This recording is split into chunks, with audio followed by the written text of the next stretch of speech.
I was spending $2,300 to make a $1,500 deal, and I was able to get that all the way down to $741 using this one simple method. What's up, guys? Dan the Marketing Man. I'm back for another video, and today I'm going to be sharing with you guys a discovery framework that actually helped me increase my show rate and make even more money. So if you guys don't know, I actually have a B.O.S.S program that it's like a mini mentorship one-on-one. One of our Hall of Fame students, Alex Bloomfield, actually taught me this method. So last November, we actually went to Colombia. We did a 10-person mastermind. Jordan Lee was there also. We had a bunch of people. It was amazing. And during that time, we were all sharing stories and sharing strategies that we're using in our agency. One of those things was discovery. So Alex is actually in the tree service niche, and he was telling us, what he's doing to actually get sales, his sales process, but more importantly, this discovery sales process. So we're going to jump right into this full sales process. I'll break it all down and kind of the psychology behind that. And if you stick to the end, I'll show you the two other things that we did to increase our show rate by 20%. So please make sure to like, subscribe, and hit the bell because it's free and it really helps me. Let's get right into the video. All right, you guys are going to have to deal with my side profile for the remainder of the video, but basically, I just want to talk about why introducing yourself on the sales call is so important and how we're actually able to convert people using this discovery. And let's just get right into it. So starting from the top, I want to talk about the introduction. So the first thing we got to do is obviously introduce yourself.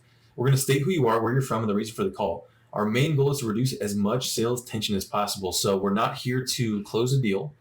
If anything, we're here to qualify, go for the no, to build insane trust and gain authority. And then at the end, once we've established that there is a clear gap that we need to help them with, and we've actually built a little bit of rapport, then we just tell them the price of the program at the end of the discovery. And we'll talk about how we get into that. So the word track in the beginning, John, it's Dan from Name of Program. How are you?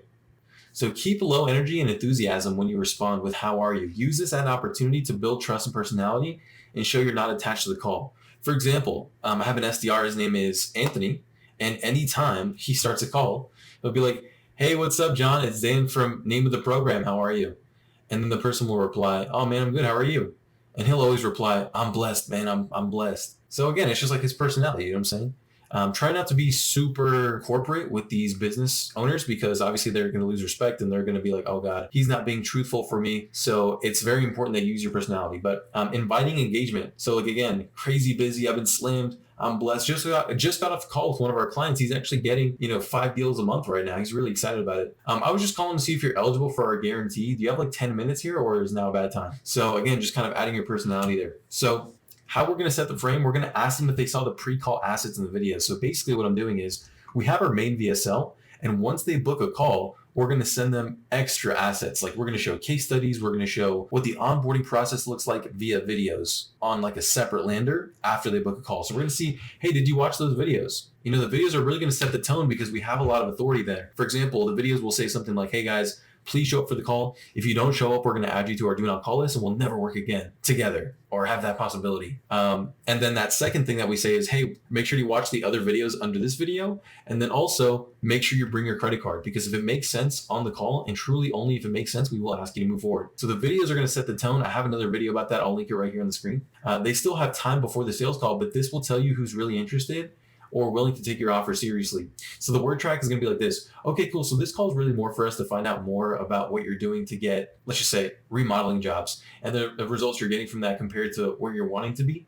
And if you feel like this might be what you're looking for, we can talk about possible next steps. Would that help you? And then we go right into the next thing. Did you have a chance to check out that video? And this is where we're going to be listening to what they have to say, right? Because this is where we're going to be going for the no. We're also going to get to know a little bit about them, build some rapport, but let's get more into that. So qualifying questions in Riz. I'm going to explain this. Just bear with me. But I'm going to ask questions to see if they're ideal. Like, hey, what are your current lead sources? How many deals are you getting? What is your capacity for more deals? What areas do you serve? And then when you think you've gone deep, go even deeper and ask, like, what do you mean by that? For example, I just had a guy today tell me like, I feel like I can run ads better than any other marketing company. I'd be like, wow, really? Talk to me about your experience with that. And so we're going to have them open up a little bit right here, and then we're going to use Riz and go for the no.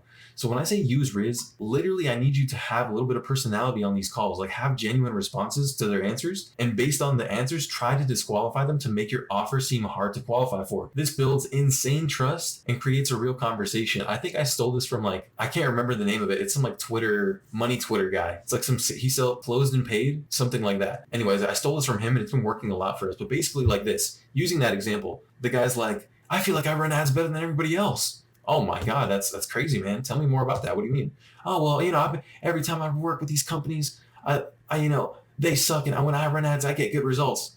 Well, damn, man, that's actually crazy. And then that brings me to another question. Like, why not just do this yourself? If you're better than everybody else, why not just do this yourself and try to go for the no? Because again, it makes our offer seem like hard to qualify for or like exclusive almost. It also kind of builds that trust, right? Because you're going for the no, like, hey man, maybe this isn't even right for you. Like, hey, if you've been burnt before, why would you do this again? Oh, I worked with all these companies before. Hey, look, I know you worked with these other companies before, but like, if you had bad experiences, like, why would you do this again? It kind of pre-handles the objection later on. And it also, again, builds that trust and creates kind of like a real conversation rather than just you trying to push a product or service. It's like, hey, man, just, have you tried to do this maybe cheaper option? Maybe you don't even need this. So going for the no. And then number 3, never allow the shitty answers, because you're going to create an environment where BS, vague answers, are not accepted because you're not avoiding tension or giving it attention. So if they know they can give bad answers, they'll lose respect for you. And then they're not even going to give an answer at the end of the call. They're just going to wiggle off and then that's it. So for example, I had a guy, we did a discovery with him, and at the end we give the price. So we'll be like, hey man, assuming we're able to help you hit this goal, like, would that be worth the $2,000 investment right now? And his response was, we'll see. And my SDR was like, okay, cool. And he scheduled him. No, you got to be able to call them out. You cannot allow bad answers, because then they know that they can just run you over on the sales call and then they won't give you a decision on the sales call. So if he told me that, we'll see. Well, what do you mean? I mean, I'm just trying to make sure you have that type of investment right now. Like, if we're actually able to help you hit this goal, like, would you be able to invest that right now? Like, I'm not, being rude. I'm being polite, but I'm also just trying to get a clear answer and just not allowing him to get by with a bad answer. So yeah, after that, again, just kind of talk about their goals. For example, like I was talking to somebody and I was like, yeah, like obviously you filled out the form on Facebook to get more information about us. Or if you're doing cold outreach, hey man, well, obviously, you got a chance to see the video I sent you and, we're talking again now. Like, obviously there's kind of a need there, right? Like, where are you trying to take this thing really in the next, like, I don't know, 3 or 6 months? Try to build a gap there, right? Talk about what they really desire. I asked that question to somebody and they completely gave me a different answer. They were like, man, I've been doing this for 20 years. I want to get out of my comfort zone. I want to start running ads. Okay, that's a real motivation right there. And obviously he's very open with me at that point. But financial freedom isn't enough. We got to go really deep here. Like, for example, like I'm saying, right? Oh man, I want to get out of my comfort zone. I'm tired of just doing 5 deals a month. Okay, I love it. So again, you can see the word tracks right there. Now, I know everyone has some sort of vision when they start something. Like, what was yours when you started your business? Are you looking to grow the company or just have enough clients to keep you busy? Okay, and how much do you need to be bringing in to do that? And, why do you want to change that aspect of your life? So again, like, you don't have to go so deep right here, because sometimes they'll be like, bro, this is unnecessary. Especially me, like I work with contractors. You're gonna be like, bro, what the? But like, try to just find out, why are you here today? Hey, what do you think about the videos? Obviously you must have liked them, right? You got on my call today. So just try to find out. When you think you've gone deep, go deeper. So right here, we're gonna build a little bit of urgency. So we're gonna find out what's stopping them from making the decision. It's like, I mean, again, like, hey, you're doing 5 jobs a month with referrals. Why not just keep doing that? Why not try to, expand that? Oh, well, I need to make something happen right now. Okay, so now there's urgency. It's usually in a limiting belief, but sometimes it will be a real challenge. So we got to help them overcome their limiting belief or show them how they will overcome their challenge. And then we're going to have them realize it. So how long have you been trying to fix this problem?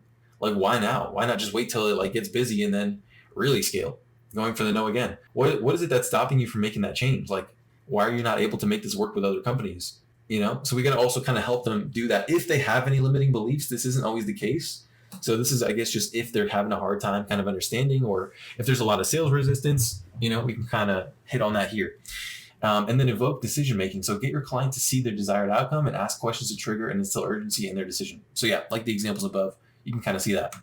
Now we want to gain commitment. So right now we're getting like 5 deals a month. You want to be getting like 12, like you said, and you haven't gotten there because like the companies you work with weren't good. You didn't have a good sales process. You didn't offer financing. But, if I could actually show you how to hit that goal and you truly felt like we could, would you be able to at least put in like 2 to 3 hours a day on this? Are you at a point in your life where you're really ready for this? Well, okay, if I could show you a way that we could actually hit this goal, how soon would you want to be taking that next step? Right? So these are all questions on them to gain commitment. So restate the gap and explain in your own words where they are and where they want to be and kind of what's holding them back, so that they truly feel like you understand their situation. And now we can introduce a solution. So now we're going to tell them the price. So say the price before you talk about your solution. Hey, look, man, I want to be super upfront. So I'll just tell you now, the price is going to be X amount for 3 months. Now, obviously I haven't gone over what we actually do, but if I told you we could solve this problem and get you to that goal, and at the end you really believe that, would the price of X make sense at that point? Oh, well, I don't want to pay anything up front.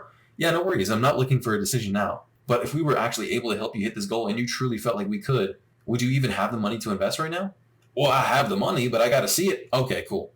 So let's do this. Would it help just getting on a Zoom call for 15 minutes, letting me show you what it is and going from there? And at this point, now you have pretty much just done a majority of the sell, right? Now it's time to get on the Zoom call. They know they're going to be making a decision and you're going to show them the full system. And if you want to see how we close that, link on the screen right now. All right, cool. And that's it, guys. So hopefully you enjoyed that video. If you did, please make sure to like, subscribe, and hit the bell because it's free and it really helps me. Guys, I still have a really small community. I'm trying to hit 10K subs. So if you have any questions, please right now in the comments. Drop a comment, drop a question, drop some feedback. I'll get back to you typically. And that's really all I want to say. Thank you guys for watching, and I'll see you guys when I see you guys.